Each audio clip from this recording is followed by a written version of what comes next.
auzu billahi mina sheytaan rajim bismillahi rahmaani rahim asalaamaaleykum maa ngi nuyu ñëpp di ziar ñëpp di ñëw rek di déjà pour teewlu samay frères rappel à l'ordre yi nga xamante ni comme ñun ni ñu koy defee saa su ne nous sommes des activistes activisme moom ku ne xam nga mooy lan mooy à chaque fois ci côté peuple bi ngay féete man loolu laa gëm loolu mooy activisme c'est-à-dire ba peuple bi activiste mënul ànd ak pouvoir mënul nekk. alors Sénégal li fi xew ñun ñëpp gis nañ ko c'est-à-dire duñ fi nekk di expliquer que li moo xewoon 2021 moo xew nangam 22 dugg nañ kaso loolu duñ ko wax c'est-à-dire man kenn du ma ko expliquer je pense que loolu Sénégal yëpp ay témoins lañ si loolu. alors ñun li ñu intéressé c'est pas des personnes en réalité du ay personnes wala ay pouvoir wala ay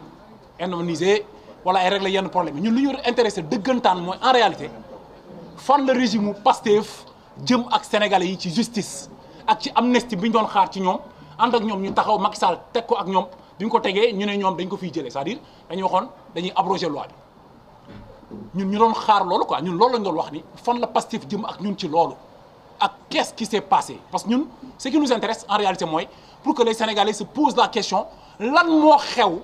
ba waa Pastef ñi taxawoon démb ne dañu war a abroger loi bi tey ñu bëgg a taxawee contraire bi c'est-à-dire ñun c'est ça notre problème au fait en réalité donc ñun on fait que poser des questions pour susciter le débat en réalité pour mu nekk si lan moo xew ñii lan la ñuy nëbb ak ñii lan lañ fi def ba tax ñoom ñi nga xam ne ñoom la ñi xeex ba daanu ci bàmmeel yi seen doom yi dee ñu tëdd si bàmmeel yi ku ci mel ni Cheikh Wade ku ci mel ni boo cité du jeex te ba léegi ñooñu amuñu lu leen neex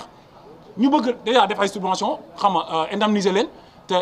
bi leen indemniser aussi justice defu ci loxoom defu ci wàllam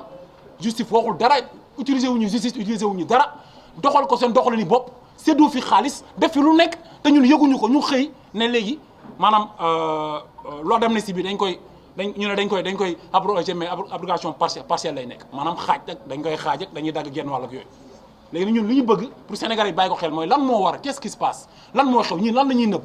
lan moo fi xew parce que man par exemple su fekkee ni loi bi dafa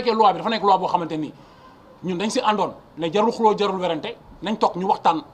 bu ñu paree bu fi pouvoir bi fi nekkoon jugee après ñoom bu ñu ñëwee ba am majorité assemblée nationale nañ abroger loi bi après ñu jublu si loolu léegi nag ñun annulation de la loi la ñuy wax nañ annuler sax loi bi au fait ku nekk ñu xam mooy kan ku nekk lan la def ku nekk ñu teg ko ci point parce que ñun ñëpp la woon ñun ñëpp nekkoon ci mbedd bi di xeex te bi ñuy jug di xeex dañu doon jug pour sauver Sénégal dañu doon jug pour dimbali Sénégal taxali ko ci liñ gëmoon ni lii baaxul ci moom ndekete ñun dañuy dindi ay neefaree xar indi ay neefaree nit parce que li fi nekk moo gën a bon li fi nekkoon loolu kenn nëbbu ko kenn bañu ko li fi nekk actuellement ak Pastef moo gën a bon moo gën a sikk moo gën a bon li fi nekkoon ñoom li olof naan demuñu cëng dikk ñu may laar ñoom déjà li gën a doy waar mooy ñoom du ñu ay anti système du ñu ay révolutionnaire du ñu ay système ñii ay lan lañ ñii ay lan lañ c'est-à-dire bi ñu jotee pouvoir ba léegi amul benn voyage boo xam ni ñoom ñëw nañu wax lu concret amul benn projet boo xam teg nañ ko lu concret yëpp ay taqale rek la ak ay inauguré li Macky Sall def fii xanaa c'est-à-dire li ñu naan état continuité la on accepte mais man damaa gëmoon ni Sénégal du amaat président dama gëmoon ni Macky Sall baaxul loolu dama ko gëmoon man loolu laa gëmoon man mais ku ma waxoon nañ dem ba Pastef taxaw nekk ay manipulateur bëgg ci sax bëgg nekk éternel opposant au pouvoir nekk ay ñoo xam du ñu wax léegi dañuy bañ ko wax baatu fen léegi waxatu dëgg la ñuy wax léegi Sonko du waxatu dëgg ñu bëgg ñu imposer nag benn dictature boo xam ñëpp gis nañ ko quoi bu ñu demee ba waa Pastef di bañ saaga waa Pastef nga xam dañuy xëy di saaga dem leen saaga ci internet bi ñuy saaga nit ñi du matin midi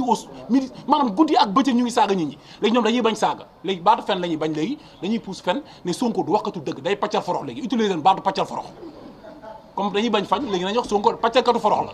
léegi maintenant comme dañuy paccal forox te ñoom amuñ ci kersa xam nga maa tey di paccal forox bi moo doy waar quoi au fait yow li ngay wax du dëgg yaa ngi paccal forox ñi ngay waxal nga jàkkaarloo ñu xam nañu yow da ngay paccal forox yow xam nga ni yow ñi ngay waxal xam nañu da ngay paccal forox nga continuer di paccal forox lii du feebar mais lii c'est une maladie léegi dénk nañ Sénégal teg ko ci loxo yoo xam ne mënuñu ko yor loolu leer na ñëpp nit loo gàtt xel xam ne ni Ousmane Sonko ak Pastef mënuñu yor Sénégal mënuñu ko yor léegi ndax ñun suñu frère yi ñu waxoon ñun taxaw ci mbedd bi di manifester di def ay conférence de presse di def ay live suñu kër yi di xeex di wax ba xale yi di gën di dee suñu yaay di leen bàyyi ay borom kër nan seen doom yi gën leen ngeen xeex libéré Sénégal ndekete ñun lii la ñuy jox Sénégal ndekete ñun fii lañ jëmee Sénégal maintenant jot na nag ñu wax ak ñoom ne leen loi d'amnistie bi ñun bañu si dara maanaam dañ koy annuler sax nag man li tax ñu jóg képp ku woote ci taxaw ci luy tax justice am justice bi équitable ñu respecté justice sénégalaise bi teg ko fi ñu ko waroon teg ñu fexe ba sénégalais bu ne ñëpp nag laa la wax bépp doomu Sénégal ak koo xam ne da nga nekkoon benn parti politique ak fu mu nekk nga moom sa bopp gis sa bopp ci dëkk bi loolu ñun mooy suñu devoir mooy suñu rôle parce que xeexuñu woon pour am sénégalais bu ñuy beddi gis nañ ci ñoom nag méchanceté boo xamante ne nii wax naa ko keroog ne Lac de Guiers parce que bu ñu ko mënoon téye boo waa Pastef rek di ci naan sax dañ koy def ndax seen méchanceté mais alhamdulilah ba yàlla moo yor jaam yëpp quoi maintenant li ma doon wax sama gàcce gi ak yooyu gàcce gi moom waxatuñ ko mais en réalité fu may dellu si waat rek juste ma daanelee ko wax ji mooy le 2 incha allahu rabbi bu fekkee ni le 2 à l'Assemblée nationale fa la ñu war a voté loi ne dañuy def loi abrogation loi partielle bi ak yooyu li peuple bi bëgg li peuple sénégalais bi bëgg ñëpp xam nañ ko mooy ñu annuler loi bi abrogation totale waxuñu sax waxi abrogation annulation de la loi lañ bëgg loolu nag ñun dañuy woo bépp Sénégal le Sénégal droit de manifester maanaam droit constitutionnel la le 2 incha allah ñi ngi woo Sénégal yëpp buntu Assemblée nationale du waa Pastef ñoo ñuy tere manifester non ku nekk mën ñuy tere manifester ba mu des Ousmane Sonko le grand paccal foloxeur duñ ko accepter maintenant li ñu gëm mooy képp koo xam ni jeune nga gëm Sénégal moo xam foo mën a bokk moo xam société civile moo xam parti politique même waa Pastef ñoom sax ñu leen di woo ñu taxaw buntu Assemblée nationale ñi gëm ni Cheikh Wade ak keneen ñi deewuñu pour mu nul xam nga ñi gëm ni deewuñu pour mu nul en réalité som rek ma yeggal c'est-à-dire ñi gëm ni pare naa ñi gëm ni deewuñu pour mu nul c'est-à-dire kenn deewul pour mu nul ñun xeexuñu woon pour ñu sacrifier suñu àdduna pour jël ay Ousmane Sonko ay Bassirou Diomaye Faye ak ay ñoom Amadou Ba ay je sais pas ki jox leen pouvoir bi ñuy naatagu lax di lekk ay comment dirais-je fonds politique ay 50 millions ba pare jël nit ku dee nga jox ko 10 millions loolu dafa ñaaw loolu c'est lâche loolu trahison la loolu dafa ñaaw te yow xeexoo dara boo génnee sax ne da ngay xeexi juróom benn fukki junni ponk la lay wër kenn du la jege sa biir 4x4 ngay nekk sol say noir fumé doo génn oto bi ngelaw du la sax ëpp doomu jaamari di dee ci mbedd bi après tu viens yow amoo gàccee jàkkaarloog seen waajur yi ne da ngay abroger loi bi partiellement doo def lu leer doo def transparence ci ñi ñuy tëdd si bàmmeel duñ ko nangu donc le 2 ñi ngi woo tous les Sénégalais di jégalu ñëpp nag dinañ wax ni li ñu tax a jóg mooy rappel à l'ordre bi ñu ànd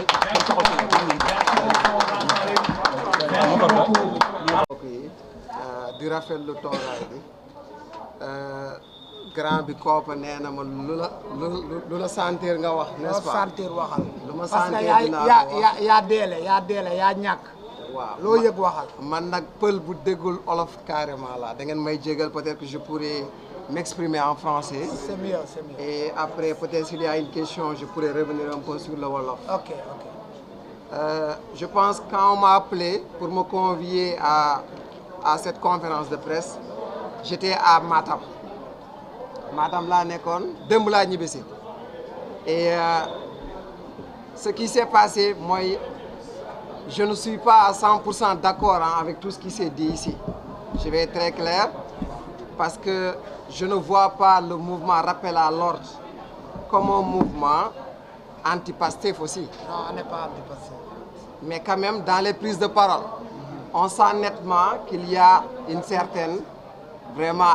voilà. C'est la démocratie. Non, c'est ce que je dis. Moi, je vais dire ce que je pense. Ça peut ne pas plaire aussi. Ok, c'est bon. Que ça soit les membres de rappel à l'ordre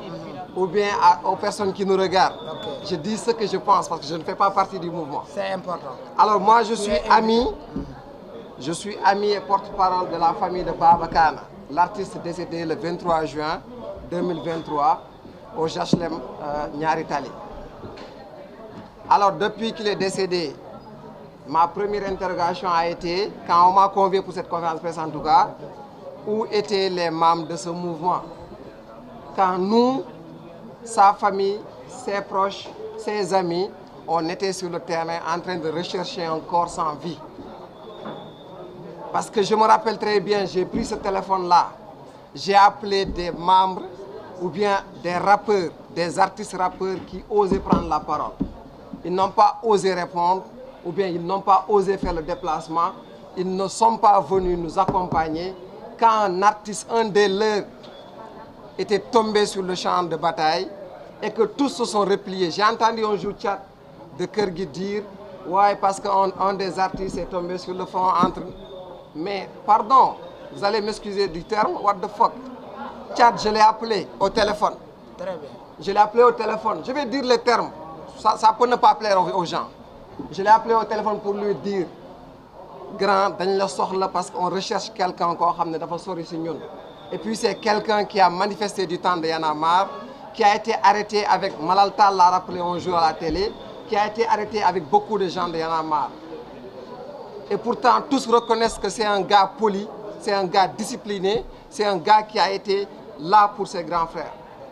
Mais quand je l'ai appelé, je l'ai eu au téléphone, il s'est terré chez lui, il s'est caché,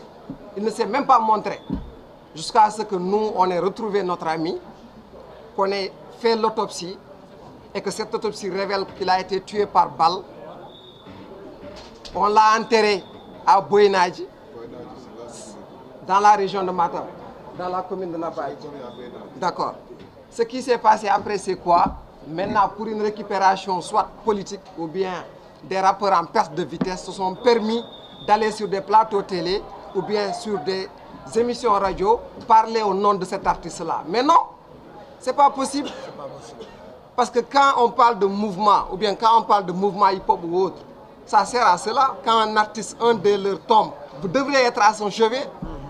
Mais on n'a vu personne. Je pourrais citer des noms, je ne vais pas le faire parce qu'ils ne sont pas ici. Ces gens-là ne sont pas ici. Mais on n'a pas vu ces compères artistes faire le travail qu'ils devaient faire en ce moment-là. Et ça, je m'en désole. Et si aujourd'hui, par exemple, je vois certaines déclarations faites, dire peut-être que oui, les forces de l'ordre, on ne doit pas non seulement les négliger ou bien on ne doit pas aussi les jeter dans la gueule du loup. Je suis désolé, je ne suis pas d'accord avec cela. Tout le monde ici a vu la vidéo de Babakan quand on l'a publiée. Ce sont des forces de l'ordre qui ont tiré sur lui. Et ils ont pris leur fusil, leur canon, et ils étaient en train de le bastonner alors qu'ils étaient déjà entre la vie et la mort. Tout le monde a identifié que c'était des policiers.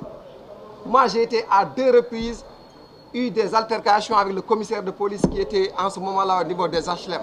C'est ce même commissariat de police qui a déposé le corps au niveau des sapeurs-pompiers. Et quand on est venu demander, ils avaient sa pièce d'identité, ils avaient son téléphone, ils avaient sa carte bancaire, ils avaient ses clés de chambre. Qu'est-ce qu'ils nous ont dit? On ne l'a pas vu, on ne le connaît pas. Alors je peux vous donner des preuves que c'est ce même commissariat qui a déposé le corps au niveau des sapeurs-pompiers alors qu'il était déjà mort. Il ne faut pas me dire que la police n'est pas coupable. Elle est coupable. Elle est bel et bien coupable. Et cette police-là, elle doit être traduite en justice. Pourquoi est-ce qu'on ne peut pas traduire la police en justice? On est dans quel pays? Si on se dit qu'on est un pays de droit, on doit appliquer le droit sur tout le monde. Du journaliste, du rappeur, du khawma kanakan. On est tous égaux devant la loi. Que la loi soit dite et que si cette loi... Je ne sais pas ce qui se passe avec la loi d'amnistie. J'essaie de voir tout ce qui est en train d'être dit sur la loi d'amnistie. Mais tant qu'elle n'est pas abrogée et que des procédures ne sont pas enclenchées, je pense que nous tous, on est en train de faire des erreurs. On est en train tout simplement d'avoir de l'interprétation. C'est ce qu'on fait nous tous. Je suis désolé, c'était peut-être... J'étais un peu long, mais je pensais que je devais dire ces termes-là. Et merci beaucoup.